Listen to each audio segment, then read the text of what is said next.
ഇന്നത്തെ ക്രിറ്റിസിസം ഈ സോഷ്യൽ മീഡിയയിലൊക്കെ വരുന്നത് ഒരു ഹെൽത്തി ക്രിറ്റിസിസം എഴുതാൻ വേണ്ടിയിട്ട് ഉണ്ടാക്കല്ലേ ഇവരെഴുതാനും പറയാനും വേണ്ടി അതല്ല നമ്മുടെ മനസ്സിലാക്കാൻ വേണ്ടിയിട്ടാണ് അതിന് ക്രിറ്റിസിസം ചെയ്തത്.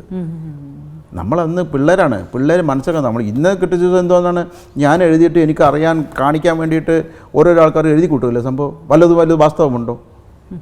ക്രിറ്റിസിസത്തിൽ ഒരു വാസ്തവം എനിക്ക് കാണാനില്ല. പലതും നമ്മൾ നോക്കുമ്പോഴേ എന്തോന്ന് എഴുതിയിരിക്കുന്നതെന്ന് വിചാരിക്കും.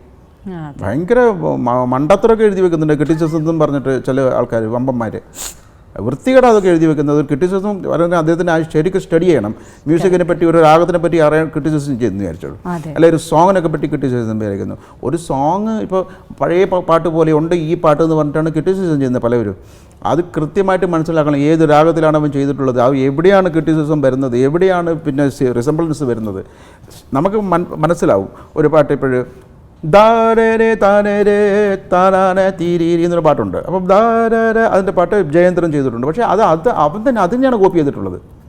അത് പർപ്പസ്ലി ചെയ്താണത്, അതിൻ്റെ തന്നെ എടുക്കണം. പക്ഷേ ഇതല്ലാതെ ഒരു വരി എടുത്തിട്ട് നമ്മളിങ്ങനെ ചെയ്യുക എന്ന് പറഞ്ഞാൽ ദാറ്റ് ഈസ് വളരെ മോശമായ കാര്യങ്ങളല്ല. പക്ഷേ നമ്മൾ പർപ്പസ്ലി അങ്ങനെ ദേവരായ മാഷും ചെയ്തിട്ടുണ്ട്, പല മ്യൂസിഷ്യനും ചെയ്തിട്ടുണ്ട്. ആ ഇൻവോൾവ്മെൻറ്റിൽ നമ്മൾ ചെയ്തിട്ടുണ്ട്.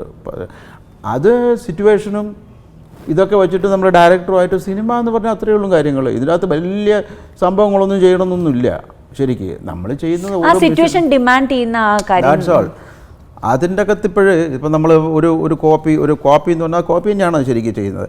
അത് സിനിമയ്ക്ക് പറ്റുകയാണെങ്കിൽ സിനിമയ്ക്ക് വേണമെന്ന് ഡയറക്ടർ പറയുകയാണെങ്കിൽ ചെയ്യുന്നു. സർ കോപ്പി എന്ന് പറഞ്ഞാൽ ലൈൻ ടു ലൈൻ കോപ്പിയാണോ sir? Line to line copy ചെയ്തിട്ടുണ്ടല്ലോ. ലൈൻ ടു ലൈൻ കോപ്പി ചെയ്യുന്നുണ്ടവർ. രാഗമില്ല. ആ പാട്ട് എങ്ങനെയാണുള്ളത്, അതിൻ്റെ ഒറിജിനൽ ചെയ്തു വെച്ചിട്ടുള്ള എങ്ങനെയുള്ളത്, അതിൻ്റെ ആ ഒറിജിനൽ തന്നെയാണോ എന്ന് അതും അവിടെ സംശയം ഉണ്ടാവും. ഈ നേരത്തെ ഉള്ളയാൾ ചെയ്തത് അത് ഒറിജിനൽ ആണോ എന്ന് അദ്ദേഹത്തിനെ അറിയത്തുള്ളൂ. പുള്ളി അത് എവിടുന്നെങ്കിലും കേട്ട് ഇൻവോൾവ്മെൻറ്റിൽ വന്നിട്ടുള്ളതാണ് ആയിരിക്കാം. മ്യൂസിക് എപ്പോഴും നമ്മൾ കേട്ടിട്ട് ഞാനൊരു പാട്ട് കേട്ടിട്ടുണ്ട്, അത് ഇൻവോൾവ്ഡ് ആണ്, ഞാൻ അതിൻ്റെ അകത്ത് പിന്നെ ആകൃഷ്ടനായിട്ട് അത് എൻ്റെ മനസ്സിൻ്റെ ഉള്ളിൽ വന്ന് കിടക്കുകയാണ്. എന്നിട്ടത് പുറത്തേക്ക് വരുമ്പോൾ അവിടെ നിന്നുള്ള സംഭവങ്ങളൊക്കെ ഇതിൻ്റെ കൂടെ ഉണ്ട്. ഒന്നും ഒറിജിനൽ ആവുന്നില്ല.